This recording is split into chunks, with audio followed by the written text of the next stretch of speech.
Hello and welcome to the Beach House 34 podcast. I'm your host, Christine Worth. Today, we are going to talk about the Springfield Three. But before we begin, I want to preface this by saying that when I started to investigate the case of the Springfield Three, I had no idea what I was getting myself into.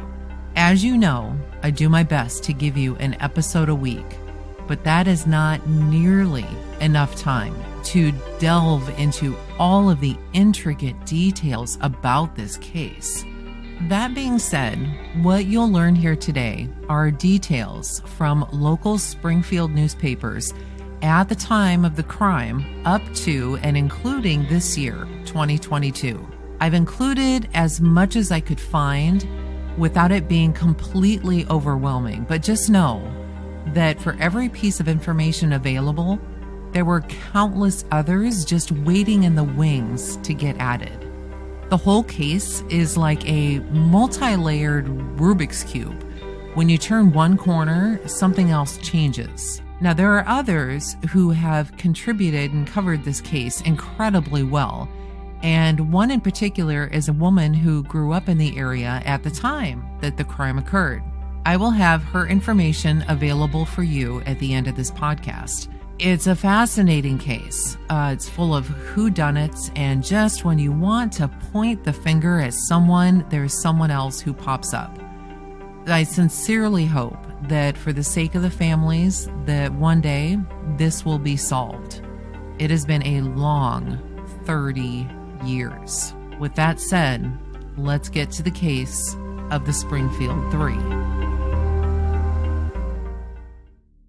It was June of 1992, and Susie Streeter and her friend Stacy McCall were getting ready to finally graduate from high school. They had been friends since second grade. A month earlier, a Springfield, Missouri newspaper published the names of all of the high school graduates in the area, which included Kickapoo High School, which is where Susie and Stacy attended. On Saturday, June 6th, around 4 o'clock in the afternoon, Susie and Stacy attended their graduation ceremony at the Hammonds Student Center. In addition to all of the parents, the grandparents, and siblings that attended, was also Susie's mom, Cheryl Levitt. By Monday, June 8th, the Springfield Police Department would officially consider them missing. Now, Susie and Stacy, they had big plans for the night of their graduation. But before heading out, Susie was at home between 6 and 6:30 that night, and one of her friends, Nigel Kenny, stopped over to Susie's house on Delmar Street and brought with her a small white cake that had a dinosaur on it. Susie loved dragons, but a dinosaur was the best that the store could do. Susie, Stacy, and Janelle, another friend of theirs, were also planning on heading to Branson later that night because they planned on going to a water park in Branson called Whitewater the next day. At 8:15 p.m., Susie, Stacy, and Janelle all got together at Janelle's house in Battlefield, Missouri. Now, this is about 10 miles away from Springfield, so that they could all go to a graduation/birthday party nearby. At 8:30, the girls walked from Janelle's house to Brian Joy's house in Battlefield. Now, when police questioned those that attended the party at Brian's, they all said that Stacy had talked with several people and didn't appear worried or unhappy about anything. In a newspaper article that appeared shortly after the girls were officially considered missing, Kathy Kirby, Janelle's mom, said that the girls had left around 9 o'clock to head to Brian's house, not 8:30. So there's a little time difference there. At 9:30 that night, Janelle called her mom and told her that instead of leaving for Branson that night, as they had planned, they were all going to stay at the party and then just leave for Branson in the morning. Also at 9:30, Susie's mom, Cheryl, received a call from a friend while she was at home hanging a wallpaper border and stripping a chair at their house on Delmar Street. At 10:30, Stacy then called her mom, Janice, and told her that they had decided to go to Branson the next morning and that her and Susie were instead going to stay at Janelle's house that night. Around 12:45 in the morning, several people, along with Susie and Stacy, head to a second party that's in Springfield. Susie and Stacy rode with others, and they left their cars at Janelle's house. They leave this party in Springfield at 1:50 in the morning and then head back to Brian Joy's house in Battlefield.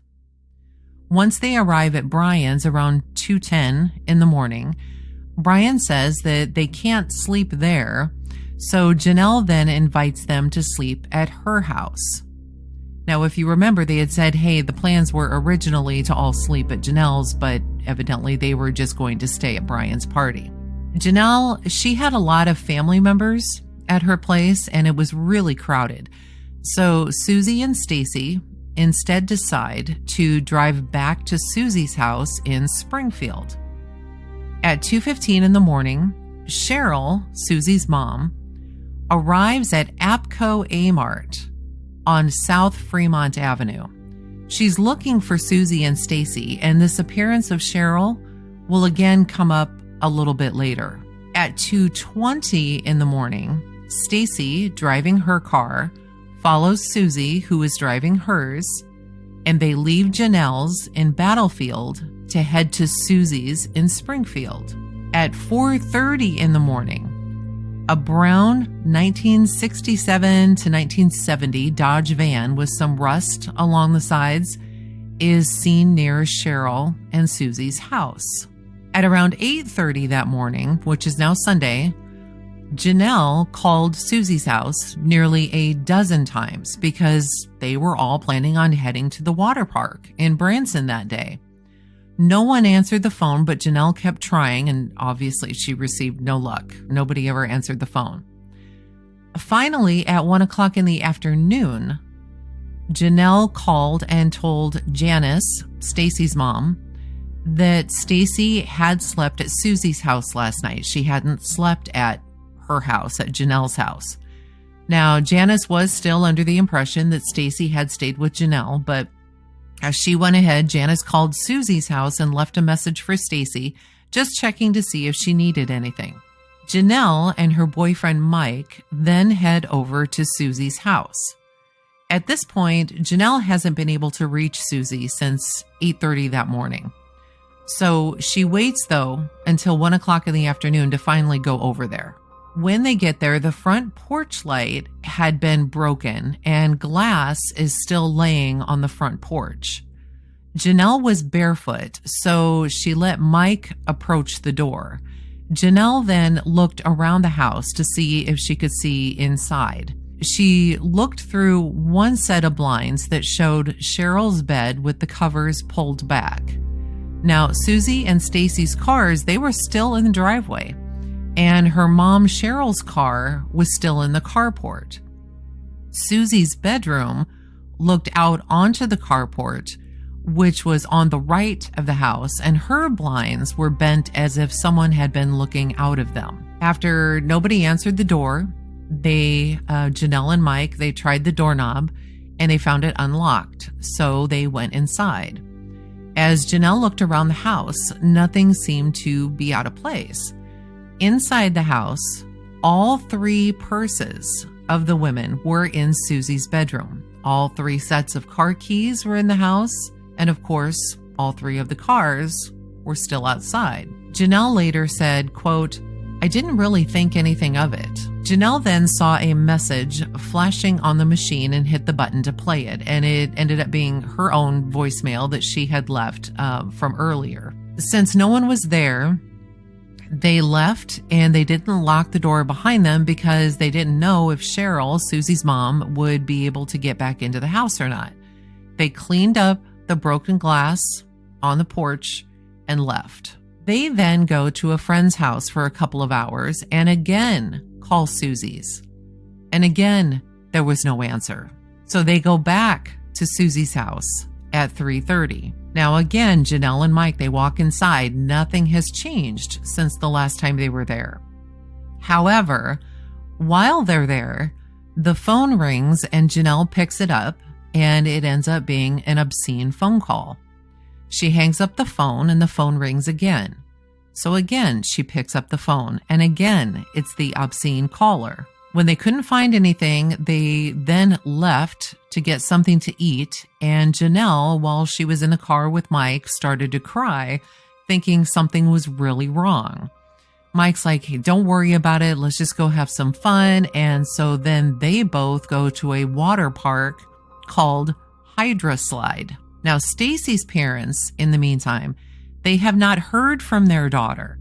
Stacy hasn't called them. She didn't call them in the morning to say, hey, we're leaving for Branson, which was very unlike her. Stacy's mom, Janice, then calls Susie's house a couple of more times that day with no answer, and then is quoted as saying, we did our own thing. They headed out to Lake Springfield with the rest of their family without Stacy to spend the day, certain that Stacy was in Branson at Whitewater, which closed at 6 o'clock. So as 7 o'clock rolls around and she still hasn't heard from her daughter, she again calls Susie's house and again receives no answer. At 7:30, another friend of the girls, Adina, her mom, called Janice and asked her, did you know that when Janelle went over to Susie's, all the cars were there and all the purses were there? Janice, at this point, she's incredibly upset, and rightly so. So she finds Janelle and Mike at Hydra Slide, and soon at least 10 people enter Susie and Cheryl's house. Janice entered first, hollering out that they were there. No lights were on and it had started to get dark outside, so she tried to turn on the outside light, but it didn't come on. She eventually just walked into the house to find some kind of lamp. Cheryl's Yorkie, named Cinnamon, was, quote, yipping and running every which way and just acting strange. All these people, they look all over the house. They even yell into the backyard. Nothing. They then find the 3 purses at the bottom of Susie's bedroom stairs. Her jewelry was there. It was in a bathroom tray. Cheryl's cigarettes were still there. Stacy's migraine medication was there. Stacy's flowered shorts, and even Stacy's brand new Gucci graduation watch that she had received was also still there. The group then sat in the house and they waited for about an hour. Janice said, quote, we were beginning to panic. They couldn't find a phone book in the house, so they looked inside Cheryl's address book and they called anyone they could looking for the 3 women. Around 10 o'clock that night, Janice, Stacy's mom, called her husband, Stu, and told him what was going on. Now, he had stayed home waiting for Stacy to call. Stu then also made his way over to the house. Janice then hesitantly called the non-emergency 911 number. She stated, quote, I didn't want to call 911. I didn't think it was an emergency. Now, this is where it gets a tiny bit confusing. In an earlier news article, it was reported that it was Stacy's dad who had gone to Susie's house and also found it unlocked, but no time frame was given as to when he had done this. He had found their purses, keys, money, and other belongings inside the house. The television was on and the dog was inside. He further stated that while Stacy had been given permission to stay with a friend in Battlefield, which we assume is Janelle, she had not been given permission to stay at Susie's house. He further said that while Susie and Stacy had been friends a while ago, they hadn't been very close recently. So again, this is in another news article. Further, it was reported that in addition to the clothing that Stacy had worn to the party, they also found her swimsuit in the house that she had planned to wear to the water park in Branson. Now, the Springfield police already had 375 missing persons reports over the last year. Typically, people will leave for their own personal reasons and are usually back within 24 hours. If they're not, a missing person report is then filed. When the police arrive, it's Officer Rick Bookhout and a second officer who seem a little shocked that there were so many people inside this house. Janice told them they're just not here. As the police looked around the house, Susie's bed appeared to have been slept in. Tissues with makeup on them were found in the wastebasket, indicating that the girls had been there and at least had time to remove their makeup before going to bed. Jewelry was still there, out in the open, as Janice had first noticed. The purses that were found near Susie's stairs were all lined up. When an officer went through the purses, they found a wad of cash in Cheryl's purse, along with her cigarettes and lighter, which concerned the officer because Cheryl was known to be a chain smoker and never left the house without her cigarettes. Another purse contained prescription medication, and this would be Stacy's migraine medicine. The tipping point for the police was the cigarettes. So at 2:50 in the morning, on June 8th, a missing person report was filed. This is now approximately 23 hours since the women have been missing. Susie Streeter, 19, Susie's mom, Cheryl Levitt, 47, and Stacy McCall, 18, were all now officially considered missing. The police have everyone leave the house, and they take a set of keys from inside the home and leave a note in the event that they do return.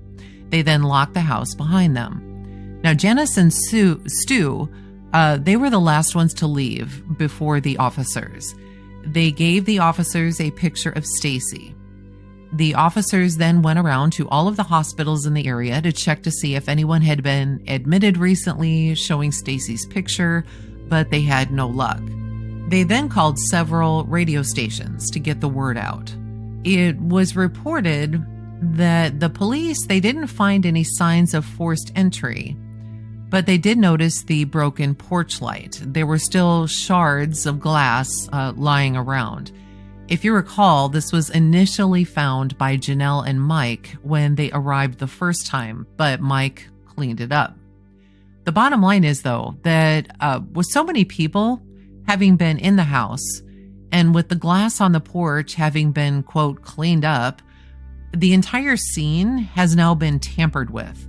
Not to mention that any fingerprints found in the home would now have to be compared with everyone who was in that house that night. Detective David Asher was assigned to the case. Now, he, along with a group of officers, they arrived at the house, they took fingerprints, and they collected whatever little evidence they could. At this point, they had two theories on what had happened. Either a group of people had come in and forced them to leave, or they knew who the people were, and using some kind of lie or trick or whatever you want to call it, all three of them walked out of the house on their own in just the clothing that they were wearing at the time. Now, even though investigators searched the house for 11 hours, there was no indication of a struggle, and like I said, no indication of a forced entry. There was just nothing. Friends and family of the women spent the day Monday talking with police and posting flyers around town. Now, another newspaper article happened to mention Adina. Now, if you remember, she is a friend of the girls, and it was Adina's mom who had contacted Stacy's mom and said, hey, did you know that they found the purses and the cars at the house? Now, Adina's family had invited Cheryl over for dinner that night, the night of the girls' graduation, but Cheryl declined. Now, even though Adina was mentioned as a member of the friend group, there was never any mention that Adina went to any of the parties with the friends, or that she had plans to even go to the water park with them the next day. Some of Cheryl's friends were confused because, according to them, Cheryl and Susie had an extremely close relationship, and it seemed really strange that Cheryl would want to stay home and relax the night of the graduation rather than join in on the celebrations. However, they're teenagers. Who wants their parents around, right? Detective Asher, he began his interviews and he started with all the families. The families wondered if maybe it was Cheryl who was the target.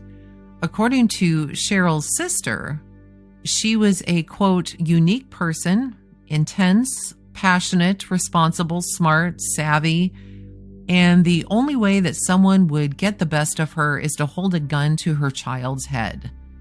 Cheryl was also recently divorced. According to her friends, Cheryl, she was friendly and quiet and mostly kept to herself. She had been married twice, but she hadn't dated since her second divorce in 1989. And remember, this is now 1992, so it's been 3 years since her divorce. She worked as a hairdresser at New Attitudes Salon and often would work on her yard or her home when she wasn't at the salon. Cheryl's friend Janet said that Cheryl was pretty strict with Susie. Quote, if Susie got a phone call after 10 o'clock at night, Cheryl didn't allow her to answer it. So I know she would never let her answer the door after 10, especially at 2 a.m. Now, this is what Janet said. However, the night of her graduation, of Susie's graduation, Cheryl felt comfortable enough to let Susie be out at parties until 2 o'clock in the morning. So the police theory at this time is that all of the women disappeared from Cheryl's home sometime after 2 a.m. Now, honestly, this is pretty self-explanatory, right? I mean, the girls never got back to the house until after 2 o'clock in the morning on Sunday, and they weren't there in the morning, so of course it was after 2 o'clock in the morning. Cheryl didn't have a habit of actually talking about either ex-husband, and Cheryl's son, Bart, agreed. Now, Bart's father was Brent, and no one in the family had spoken with him for several years. Her second husband, Don, no one knew where he was. According to Bart, he pretty much left my mom in debt and took off. Cheryl did try to hire an attorney to find him because his creditors were after her to pay his debts, but he could never be found. Now, on Tuesday, June 10th, the FBI joined the search for the three women. Over 30 officers, which included the local police and the FBI, questioned over 100 people. They even took to the air to look over wooded areas and waterways. Now, Cheryl Levitt, as I had just mentioned, had a son named Bart, who's Susie's brother, and Bart is from her first husband. He was 27 at the time the women went missing. He was an alcoholic, unfortunately. He had been disinherited by his mom and disowned by Susie. And Susie was a little afraid of him because Bart had a violent temper when he drank and had actually hit his mother before. Now, Bart had been living out of state for quite a few years, but after a relationship breakup, he had moved back to Springfield, cleaned himself up, and gotten a job at a surveying company. The police bring in Bart for questioning. Now, Bart told the police that he hadn't spoken with his mom or his sister for, quote, a few months. According to a newspaper article, he said that the reason for this was over, quote, some complications with one of Susie's boyfriends. He did say, though, that he was still close with his mom. So there's a few things that just really don't quite add up there about the relationship. But the police did say that he appeared concerned and said that the night the three went missing, Bart was actually at a neighbor's house. They had been drinking and watching television. Now, the neighbor did verify that Bart had been there, but Bart went home around 11:30. Bart said that he fell asleep because there were no witnesses. There's no way to prove this. He was asked to take a polygraph, which he agreed to, and on June 12th, he passed. The police, though, were still skeptical because they said when you're an alcoholic, you often forget the things that you do when you're drunk. Now, the boyfriend of Susie's that Bart was referring to may have been Mike Kovacs, who at the time was 17. Friends of Susie's family had said that he was physical with Susie. They had dated for about 2 years before they broke up in September of 1991. Now, this is a good 8 months before the women disappeared. He did say he was worried about her and didn't know what to do, but that he was going to go talk to the police later that day. It was also reported that 7 months ago, so this is about a month after Susie and Mike had broken up, Susie had gotten a restraining order against Mike. Now, this is according to Greene County Circuit Court documents. On October 23rd, Susie got a protective order for Mike Kovacs, who at the time was 17. The statement indicated that Mike had beat her up, slashed her tires, threatened her by phone, and harassed her at home, at school, and at work. Within the form, it reads, quote, "I am afraid of him, and there is an immediate and present danger of abuse to me." Now, he of course denied the allegations and even said, quote, "After we broke up, I never spoke to her again. I couldn't have done those things because I didn't talk to her." Now, the same day that Susie filed this protective order, she and her mom also filed a police report saying that Mike and another woman threatened Susie and slashed her tires twice. Susie's coworkers even said that she was so afraid that they would walk her to her car at night after work. For a time while they were dating, Mike and Susie actually lived with Mike's grandmother for a couple of months. Now, his grandmother, Alvida, said that she often saw Susie and Mike fight. Quote, "He never really hurt her. They would scuffle around a bit. It was sort of like him just pushing her around and physically shoving her away from him." The fight started when Susie tried to slap Mike, and his grandmother said, quote, "You know, naturally when that happens, your impulse is to strike back. He was a growing boy, and maybe sometimes he'd shove her too hard, but she'd go into the furniture or something. Mike's still just a kid, remember? You've got to be pretty grown up to know that you just don't hit a woman." And damn, I'm rolling my eyes so hard right now, you can probably hear them. Now, Susie, she was supposed to show up on November 5th, 1991 for the hearing to potentially extend the protective order against Mike, but she didn't, and so the order expired.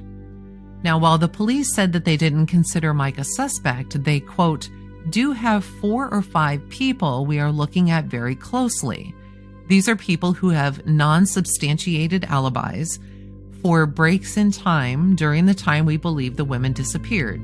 Mr. Kovacs is one of those individuals." Now, police did eventually polygraph Mike Kovacs. He passed the polygraph.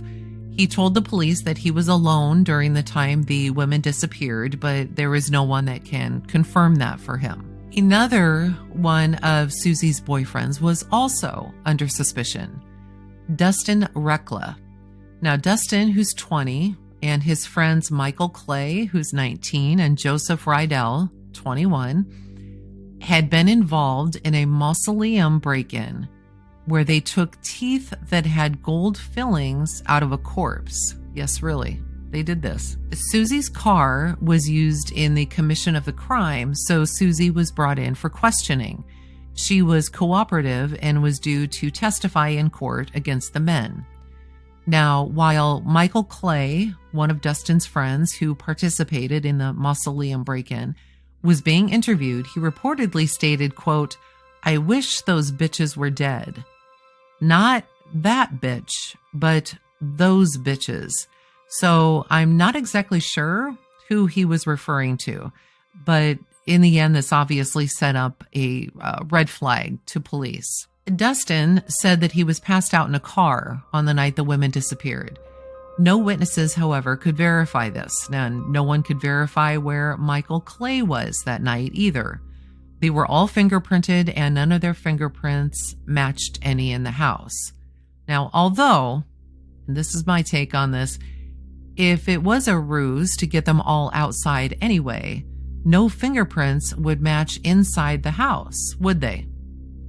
I wonder, though, did the house have a doorbell? If so, did the perpetrators ring the doorbell? Would it have been possible to get a fingerprint from that? Maybe they knocked on the door, or whoever it was may have touched the door. I wonder if the door itself was ever fingerprinted. All that aside, both Dustin and Clay agree to take polygraphs, and they both pass, and they're let go. Now, to close this whole portion out, their date to be arraigned on the crime of breaking into the mausoleum was set for September of 1992. Michael Clay never appeared because he jumped bail. He was found and arrested in California while he was hitchhiking. It turns out that Joseph Rydell left for Illinois shortly after the women vanished on June 7th. Now, he too was found and arrested and returned to Springfield, where he was then sent to jail for the mausoleum break-in. Unfortunately, I could not find any information about whether or not Joseph Rydell was also given a polygraph after he was returned to Springfield. If anybody happens to know this information, please let me know. You can leave a comment on my Instagram page. By June 11th, and this is 3 days after the women officially disappeared, the police said that there were somewhere between 3 and 5 people being looked at closely, but they wouldn't release any names. Now, someone did report to the police that a strange vehicle was seen early morning, Sunday morning, near Susie and Cheryl's house. But all that was mentioned was that, quote, someone saw a car in that neighborhood. So, not really helpful. While the search for the women is going on, the television show 48 Hours came to Springfield to film the search efforts. The show was expected to air in July of 1992 as part of a feature they were doing on Route 66. Now, the police, as they're investigating, they find out that the house where Cheryl and Susie lived was actually new to Cheryl. She had just moved into the house a few weeks before all 3 of them went missing. This piece of information actually came from a former resident of the house who had previously rented it from her son. Now, she was 63 at the time that she lived there, and she said that there were often transients and, quote, parking lot partiers near the home nearly every weekend. Now, to put it in perspective, the home sits adjacent to some business buildings that have a rather large parking lot.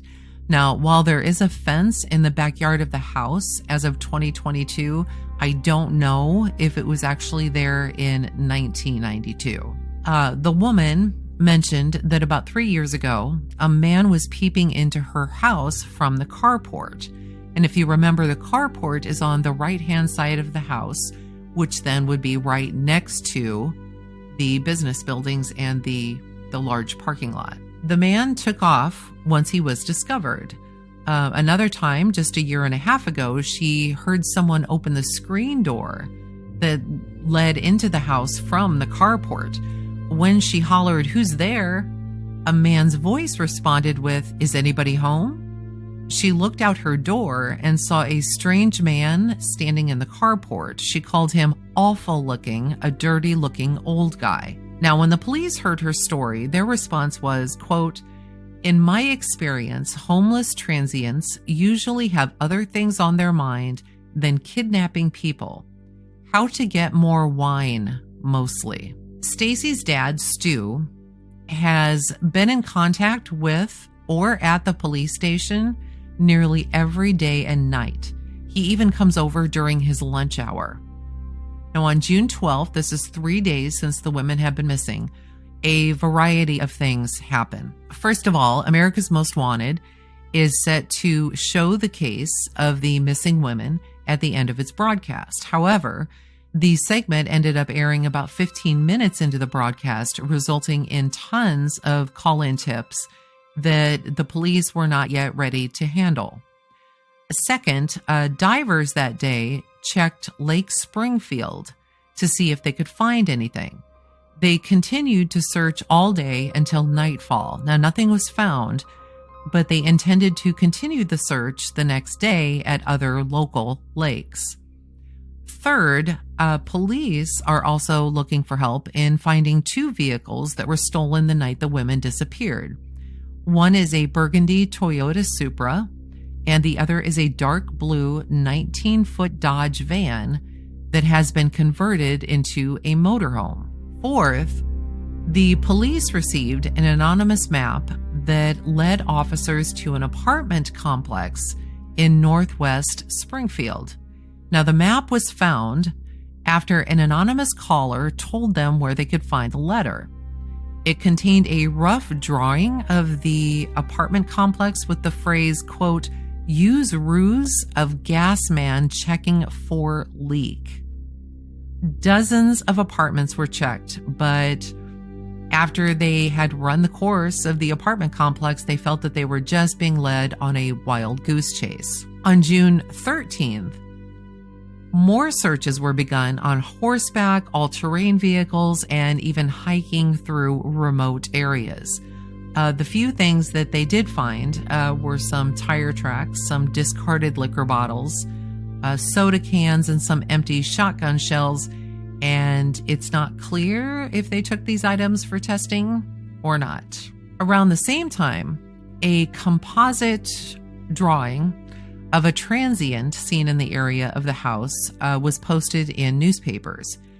And on Tuesday, June 16th, police follow hundreds of tips from callers about this picture that they saw in the newspaper. Several people call, say, hey, we've seen this guy. The police describe the man as around 5'8" to 5'9", around 34 to 48 years old, about 145 pounds, with shoulder-length, sandy, reddish brown hair and a freckled tan complexion. This man is someone of interest because he was seen near Cheryl and Susie's house on Friday, June 6th, between 8:45 and 9 in the morning, and then again seen between 3 and 3:15 that same day. The following day, this same man was also seen sitting in a grassy area, and this would be Saturday the 7th. Again, this was not far from Cheryl and Susie's house. Police then get a tip on the 17th that Cheryl had stopped into the APCO A-Mart on South Fremont Avenue on June 7th at 2:15 in the morning. If you remember, I talked about this a little bit earlier. She appeared to be in an extreme hurry and asked the gentleman working, whose name was Steve Thompson, if she had seen Susie, Stacy, and Janelle come into the store. He said at first he passed it off as, quote, a concerned mother looking for her girls. Then after a couple of days, he saw the missing posters around town and noticed that the woman in the posters, or the woman in the poster, was the same woman that had come into the store trying to find the girls. Steve further said that the woman who had come in looking for the girls didn't leave in Cheryl's car, a blue Mitsubishi Eclipse. It's unclear as to how he knew what Cheryl's car was, I don't think it was on the posters, but nonetheless, according to police, he said, quote, to the best of my memory, it seemed like a larger, darker car, an older car, possibly a Cutlass or a Grand Prix. And my question is, did any of her friends, Cheryl's friends, own a Cutlass or a Grand Prix or any kind of older model vehicle? Maybe she did call some friends, and that was who was driving her around. Maybe because Cheryl was too upset to do it on her own. Again, this is never found the answer to this question. As of Saturday, June 20th, the police are now saying that they are going to focus on Cheryl's background instead of the girls, and they're going to follow the theory of a transient abductor. The police, in the meantime, they've been following any leads that they may have received. Since the women went missing, over 600 tips were taken. Now, one of the tips, and this made its own news story, one of the tips was called lead number 259, and it said the following: a refused anonymous caller said that they worked with a W/F, and I'm assuming that means white female, named, which has been redacted, cleaning the Grand Palace in Branson, Missouri last Saturday evening. This caller said that the person was bragging, and the person bragging happened to be a female. She was bragging about knowing who took the 3 girls. She wouldn't say who had done it, but she said it also involved a female suspect. She is supposed to live near, and this has been redacted. So on Thursday, the 18th, the detective who's following up on leads, Detective Woods, he makes a photocopy of this lead and tells his sergeant, Mark Webb, that he's going to take this lead, and his sergeant says, yes, please, gives him the okay. He runs a computer check on the name given in the lead. The woman lives in Springfield, but there's not many other details there. He then checks for file photos of this woman, and there are none. He then finds out where the company that might employ the person who's named in the lead might be, but there's no phone number. He continues to make more calls to find this woman who he wants to bring in for questioning. She's not a suspect, but he just wants to get more information. He finally finds a local company that employs the man who might know how to reach the woman. So he decides to wait until early Friday morning to follow up on this.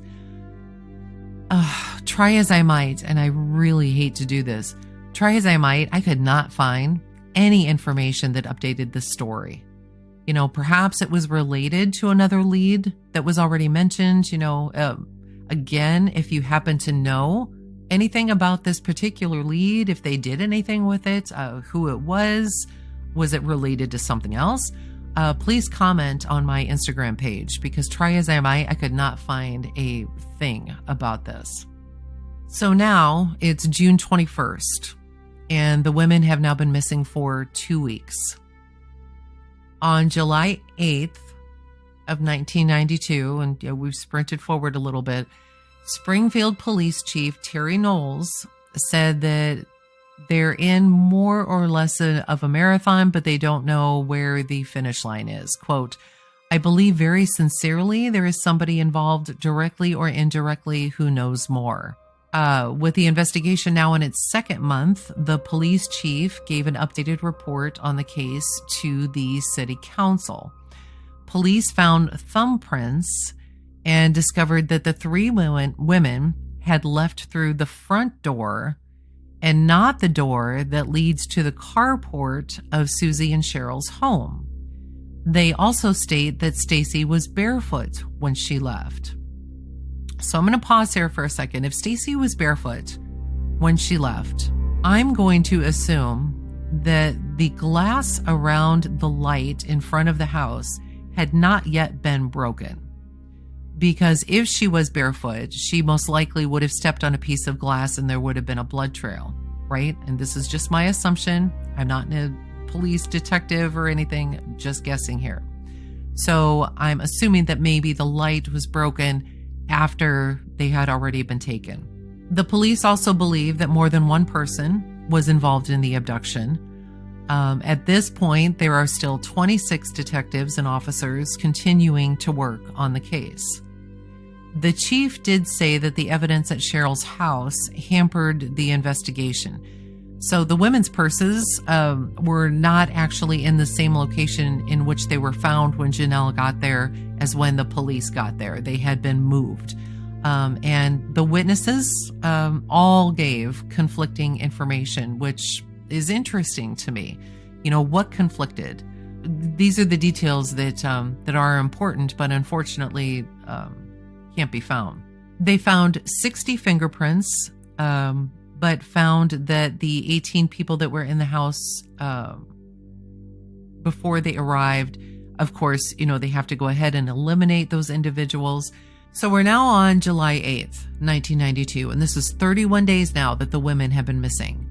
Springfield investigators are looking at bringing in a 52-year-old clairvoyant to see if he can help find the missing women.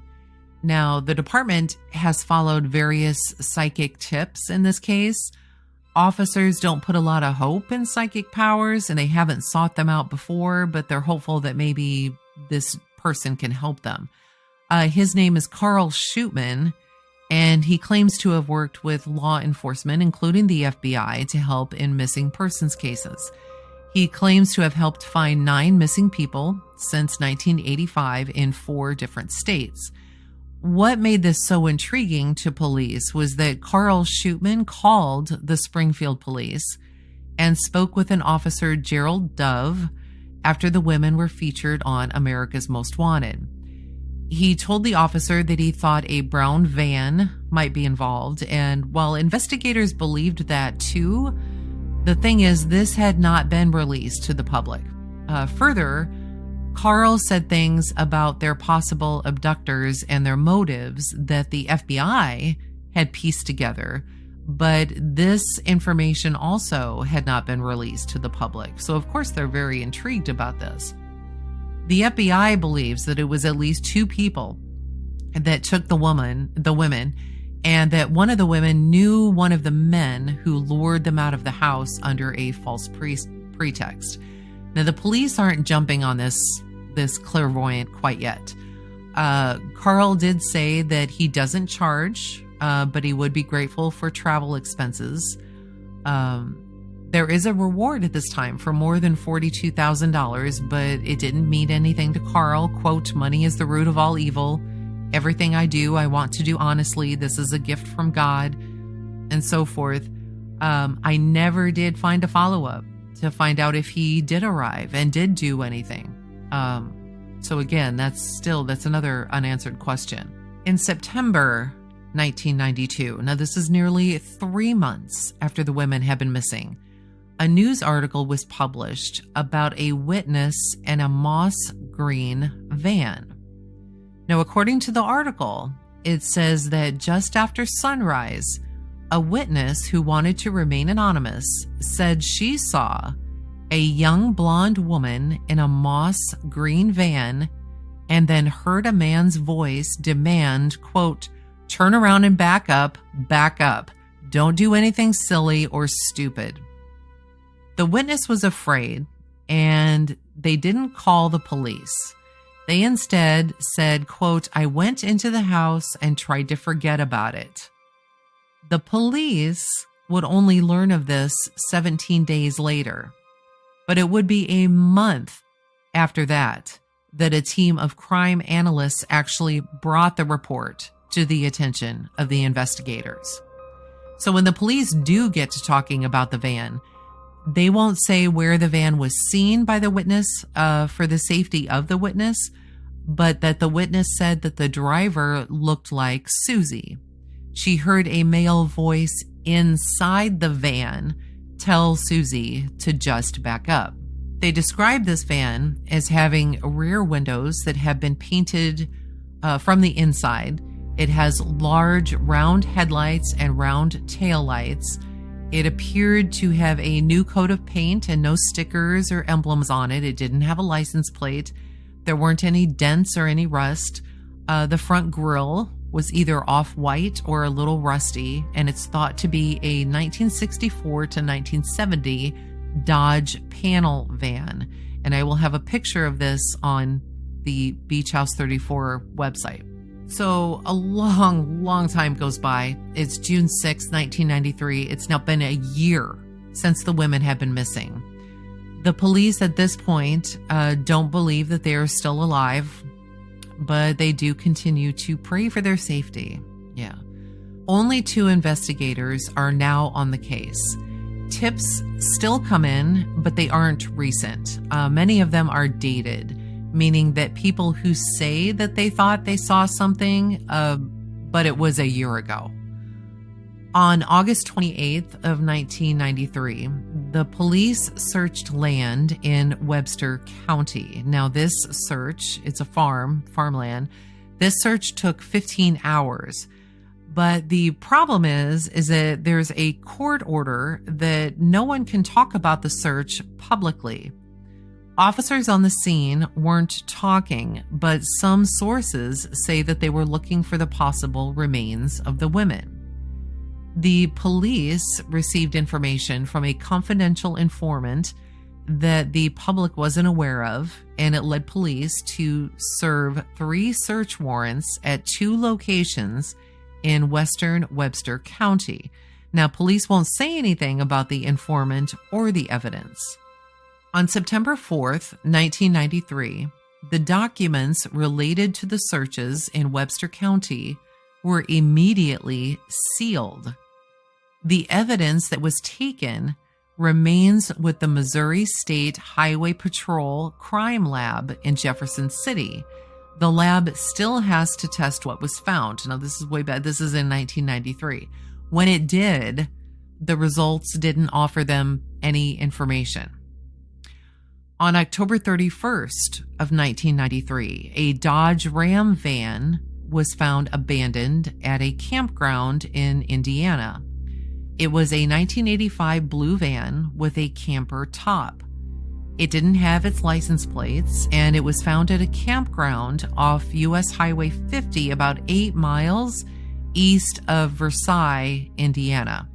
A check of the VIN number showed that it was the van stolen from Springfield on the same day that the women disappeared.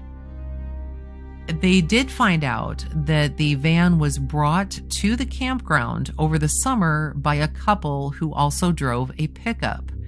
They left the campground and left the van. Police believe, however, or they don't believe, that the van is linked to the abductions. Yes, it was stolen around the same time as the women disappeared, but that's the only connection to the case. It's not a major break. This van was actually stolen about 20 blocks from Cheryl's home between June 4th and June 9th. Indianapolis police are checking the van for evidence and will forward any findings to the Springfield police, but nothing ever came of that. The Springfield police instead are more interested in finding an early 1960s metallic green Dodge van that they believe was used in the abductions. This is that moss green van. So on December 12th of 1993, 3 months prior to this date, there was a jail inmate who claimed to know what happened to the 3 women was found to have been lying. Now, what happened is the properties that were searched in August in Webster County, these same properties that were sealed under a gag order, were found to have located bones, but they were animal bones. There was also a van there, but it wasn't the van that they were looking for. Now, the gag order on this information, this farmland in Webster County, is still in effect. Nobody knows quite why. According to the officials, it's because the document contains a lot of names and it could jeopardize the case. The police still say that there was a massive amount of information that came from numerous sources and that they're not done with the information. So even though they found that this jail inmate was lying about whatever he was lying about, within this same document, they still have more information that they're evidently intending on researching, and that's why they're keeping it sealed and under a gag order. Although they further say that while they are skeptical, they did say that the man had released information to them that the general public didn't know about the case. So now we're up to November 4th of 1994. One detective is now assigned to the case. A few months go by. It's now February 24th, 1995, and it's now been 1,000 days. And there has been no progress in the case of the Springfield Three. To date, 4,470 police reports have been made. The police have interviewed 400 people, and 2,000 have been named as witnesses, informers, or suspects in the abductions. But as of the 1,000th day, no one has been charged. The one detective assigned to the case does not want it to go cold. He is convinced that it's solvable. So in March of 1995, a month later, the one detective assigned to the case is told that he will no longer work solely on the case. He can still work on the case, but it can't be his only case that he works on. A man by the name of Stephen Garrison went on trial for the rape of a woman in Springfield in August of 1993. He had been questioned by police as a suspect in the June 1992 disappearances of the 3 women. 10 days before the rape, Steve Garrison was in jail, charged with a weapons offense. He was then let out on bond because the police wanted to question him about the 3 missing women, and they felt that he would talk more freely in a more comfortable environment. So they bring him to a hotel room, and they sit there, and while he's being questioned, he runs. He was found 20 days later and jailed without bond. This was 9 days after the rape. So in other words, this guy, he's in jail or on trial for the rape of a woman in Springfield. The police want to talk to him. They think, hey, you're going to be more comfortable in a nicer setting. So they take him to a hotel room. He takes off. They can't find him for days. But during that time, he rapes somebody else. Now, some detectives don't believe that he's involved, that Stephen Garrison is involved, while others think that he may have something to do with it. In November of 1995, a group of veteran detectives decide to review the case. They all agreed that the motive was sexual assault rather than drug dealing. Now, how they could know that without having examined the bodies, I don't know. And when did drug dealing ever enter into the case? These are just a few questions because these come up, and I'm sure there's lots of information that the police aren't releasing. But the whole thing about sexual assault is interesting because, without a body, how can you prove that?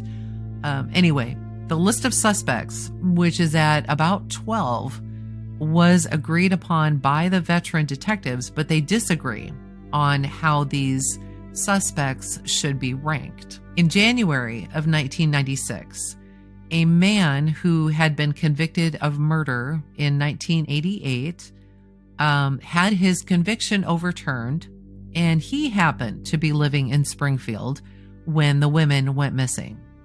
He had been in Florida on vacation with his parents in Orlando when a young woman named Sharon Zellers was abducted and murdered on her way home from working at Disney World. She was found only 100 feet from his hotel room. Even though he showed up bloody back to his hotel room, he was let go due to lack of evidence.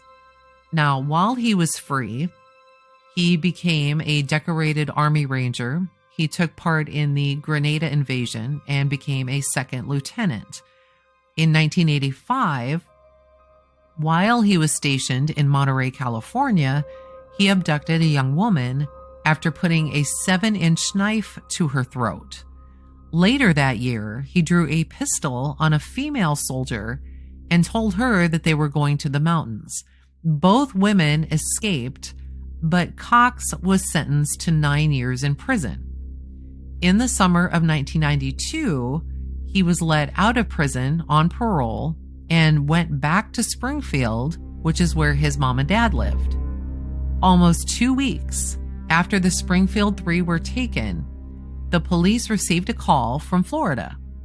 It happened to be the brother of the woman who was murdered in Orlando and who her family believes that Cox was responsible for because at the time of the killing, he was vacationing there with his parents. He had blood all over him. So this woman's brother, he called the police and he said investigators were interested, but, quote, they didn't even know he was serving parole in Springfield. Now, Robert Cox's alibi during the time he was in Springfield came from his then girlfriend, who said that she was with him all night. According to a People magazine Investigates episode, Cox said he had been with his parents at a golf tournament the day of the abductions and then went to church the next day with his girlfriend. His girlfriend verified that he had spent the night with his parents, and then the next morning they had gone to the Central Assembly of God Church. They just didn't have anything that would connect him to the crime scene. The Springfield police, they weren't convinced that Cox had anything to do with the abductions, and even though one detective did recall receiving a tip about him, nothing stood out. Even though he was on parole and had been imprisoned for killing someone, nothing stood out. Really? Police again contact Cox's former employer in Springfield, which is SM&P Underground Utility. They want to know if Robert worked near Cheryl and Susie's home before the abductions, and evidently he did. Now, if you recall, on June 12th of 1992, the police had received an anonymous note telling them about an apartment complex. Now, the note had said, quote, use ruse of gas man checking for leak. And just to be fair, the underground utility that Robert Cox worked for is not a gas company. They are a phone company, but they often survey the underground wiring. Now, the man, Robert Cox, is currently in a Texas prison for armed robbery, and this is in 1995. He had held a gun on a 12-year-old girl in a Texas business, and investigators from Springfield want to talk to him. Now, the interest in Robert Cox came about after all the veteran investigators looked over the case. So in January of 1996, detectives talked to Robert Cox for 3 hours. But according to Police Captain Darrell Crick, there was, quote, nothing earth-shattering. However, they did say that Cox told them some things they didn't know before, quote, things that make us say we can't eliminate him as a potential suspect. Quote, we need to look at his alibi again. So in March of 1996, a couple of months later, they again speak with Robert Cox. This time he says, quote, he knows the women were killed and buried somewhere in Springfield or close by, and they'll never be found. He admits he was there after the abductions occurred, literally at the house, because he said, quote, why watch it on TV when you can watch it in person? He further admitted that his job with the underground utility could have put him near Susie and Cheryl's home, and further says, quote, I know exactly where it's at, no doubt about it. Well, of course he does. He's just said that he was watching it on television and then went to that location. So of course he knows exactly where the house is at. Coincidentally, Robert Cox actually worked with Stacy McCall's father, Stu, in 1991 at Reliable Chevrolet. Now, Stu McCall does not recognize him, says that they were in different parts of the building, sold different vehicles, etc. Cox further mentioned that, quote, there are several ruses to getting into a house. He then said that he was sure that it was Cheryl who was the target, but he didn't explain why. When asked about the girls, he said, quote, I think they just happened to get very caught up. They weren't supposed to be there. Situations change. It's very easy to control 3 people. When somebody comes into the room with a gun, the common person will follow what direction they lead. The common person. And 3 women would be, quote, very easily laid down, but tied behind their backs and transported. He then said that he disagreed, that the case needs to be solved. Family, loved ones, and a community do not need to know the truth, he says. At least not now. I don't think it would be the thing to do. The police chief had warned his officers to say very little about the case. He doesn't want to be sued if his department ends up talking about potential suspects. He states, quote, not to be secretive, but rules of law will not allow it right now. He, however, would not cite the law that he was referring to. Cox ended up being arrested again, and this time the girlfriend recanted her previous statement, saying that she didn't know where he was the night the women went missing and that they did not go to church the next day. In light of this, a reporter from KYTV, Dennis Graves, decided to go to Texas and talk with Robert Cox himself. So in July 1996, Dennis Graves conducts an interview with Robert Cox, and a report about it on the television station aired. The full taped interview, however, was requested by the grand jury, and they were refused. So the judge in this case said that Graves, he had to hand over a copy of this unedited hour-long interview. Now, the portion of the interview that was publicized on television, Robert Cox all but admits to the killings by saying, quote, "I know they're dead. I'll say that. I know that." Dennis Graves then comments, "Well, that's no theory." And Cox then says, "Yeah, but I know. I just know they're dead. That's not my theory. I just know that." When Graves tries to get more from him, Cox said that he won't give any more details until his mom passes. And at the time of the interview, his mom was 82. In August of 2002, authorities start to dig near an abandoned slaughterhouse near the small town of Marshfield after they received a tip. The police took cadaver dogs, and they did hit on 2 places within the slaughterhouse. After 2 days, though, they did recover a handful of bone fragments and what they believe are human teeth, but unfortunately, they appear to be over 100 years old. In December of 2002, another man was tearing down a deserted farmhouse in southwest Missouri when he came across human bones in an upstairs bedroom. It wasn't until December of 2003, though, a year later, that authorities started to investigate. And this was because the man who found them just assumed that they were animal bones because they were under some hay. After removing the top floor of the barn, the bones fell and he saw a rib cage. He picked them up, he put them in a box, and he kept them in his truck for a week or 2 before he then later put them on the deck of his house for a couple of months. He finally asked a neighbor to look at them, who happened to be a county commissioner, but he took them home with him, and they stayed there for 4 days while he went on a hunting trip. The man's daughter, who happens to be a radiology tech, she looked at them and she said they were likely human. So the man took them to the sheriff.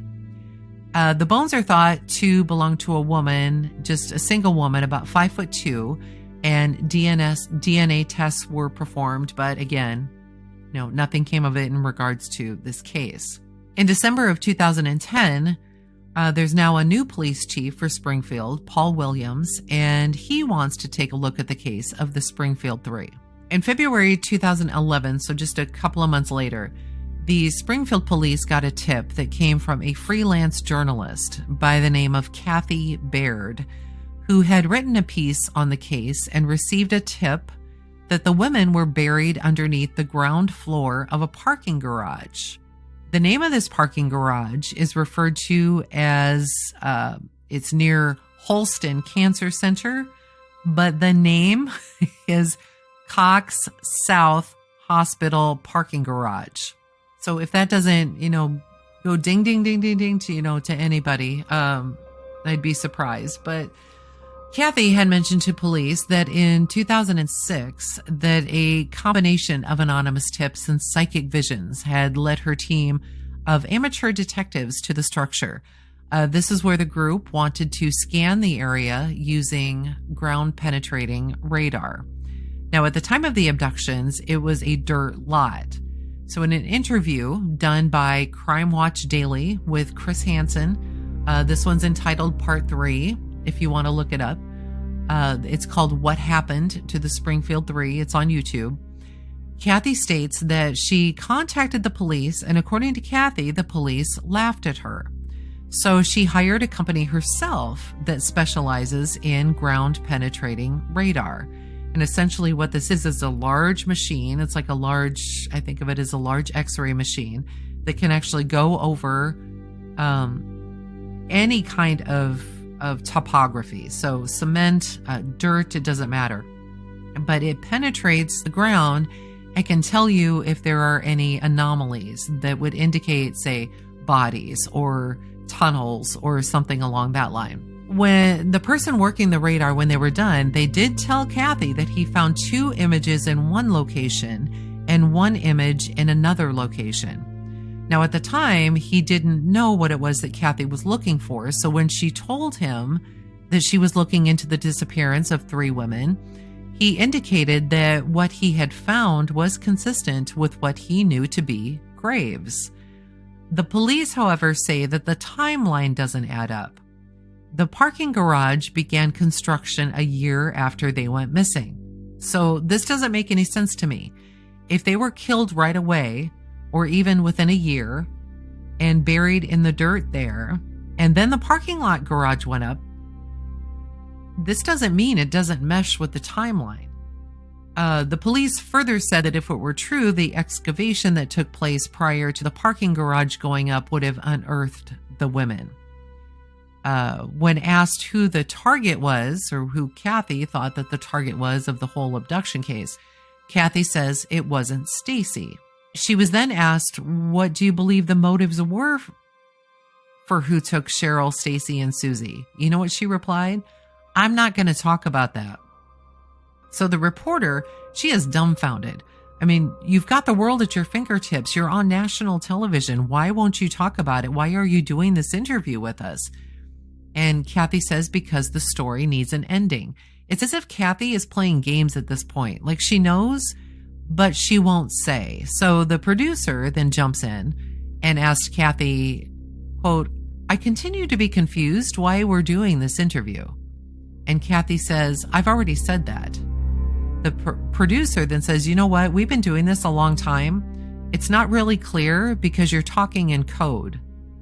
And Kathy says, I'm sorry you don't think that I'm giving you the answers that you need or you want, but I live here and yeah, I'm afraid for my safety. She goes on to say that she's been threatened and advised to leave the case alone.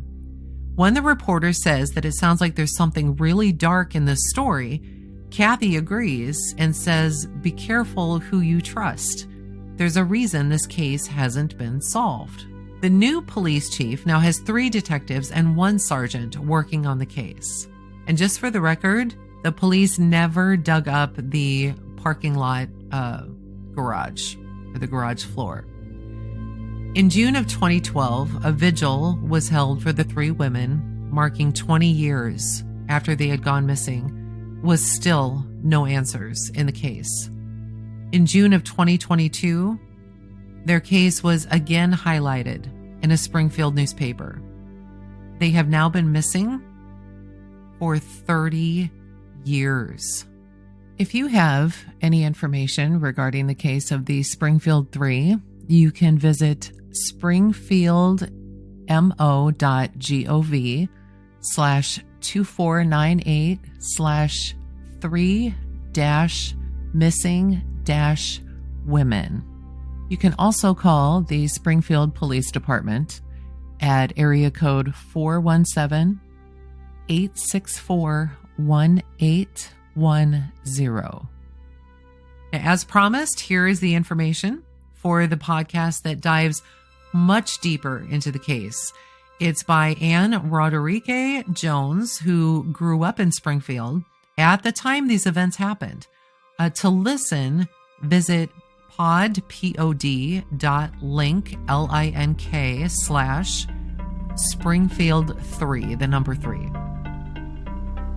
Again, thank you so much for listening. I appreciate each and every one of you. I know this has been really long and could quite honestly be much longer. I mean, this could definitely be a multi-part episode.